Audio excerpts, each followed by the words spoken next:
আসো আসো, এখানে দাঁড়াও। এমা, এটা কে? এটা কে মানে কি? আমি নতুন বিয়ে করে নিয়ে এসেছি। তুমি বিয়ে করিছো মানে? বিয়ে করেছে মানে কি? তুমি বললে না যে তুমি বাপের বাড়ি চলে যাওয়া রাগ করে, তা তুমি বাপের বাড়ি চলে যাও, আমি নতুন বউ নিয়ে থাকবো। তোমার আর আমার মধ্যে সামান্য একটা ঝগড়া হয়েছিল, তাই বলে তুমি একটা বিয়ে করে নিয়ে চলে আসবা? তা বউ নিয়ে আসবো না কেন? আমার তো বউ লাগবেই।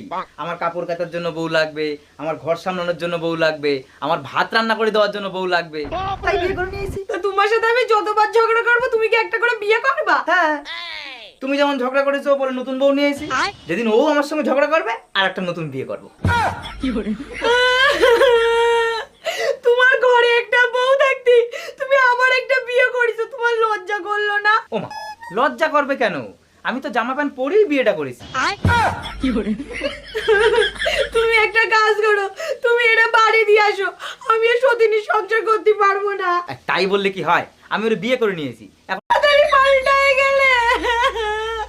আমি তো তোমারে কত ভালোবাসি বলো, এইটুকু একটা ঝগড়ার জন্য তুমি এই মহিলাটা ঋণী চলে আসলে।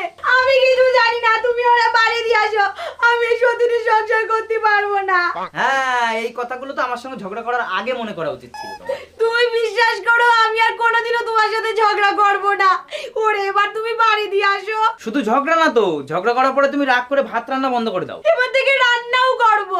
স্বামী স্ত্রীর মধ্যে তো এইটুকু ঝগড়া হয়, তুমিই বলো। হ্যাঁ, ঝগড়া হয় তো, কিন্তু ঝগড়া হওয়ার পরে কেউ তোমার মতো প্রতি কথায় কথায় বাপের বাড়ি চলে যাবো বলে ভয় দেখায় না।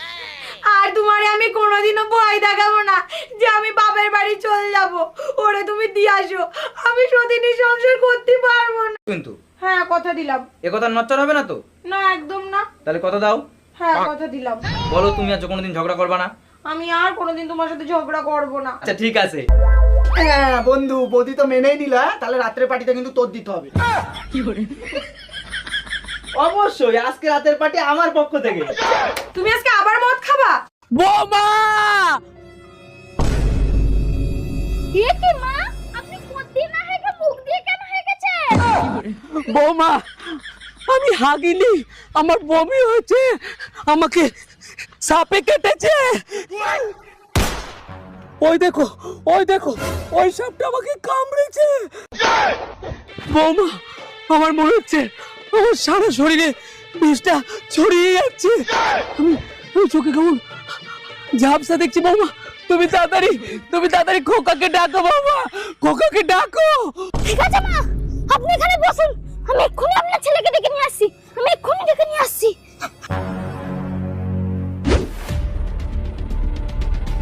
কি গো, শুনছো?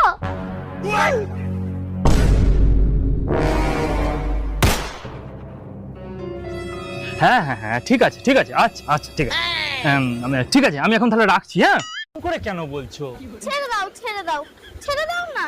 আচ্ছা না, আমি দু কান ধরেছি, এবার উঠবোস করবো। আমি কিছু বলছি না, আমি কিছু বলবো না, আমি এ বাড়িতে বাবা হয়ে থাকবো। বলো না শোনা, এই দেখো চল মারছি। শোনা শোনা, বলো না, আমি এবার তোমার কথাই শুনবো, সব সময় তোমার কথাই শুনবো। বলো না। বলবো না। আমার সোনাবড়ি সুন্দরী মুখটা দেখি, না, বলবো না। আমার সোনাবড়ি হাসিটা কি মিষ্টি। বলবো না। পৃথিবীর সবচেয়ে সুন্দর মেয়েকে। বলবো না। বলো না, কি বলছিলে? বলো না। তোর মাকে সাপে কামড়েছে, বলছিল ওনার নাকি সারা গায়ে বিষটা ছড়িয়ে যাচ্ছে আর হলুদ হলুদ বমি করছে। এখন বললো এইটাই বলার ছিল। অ্যাম্বুলেন্স,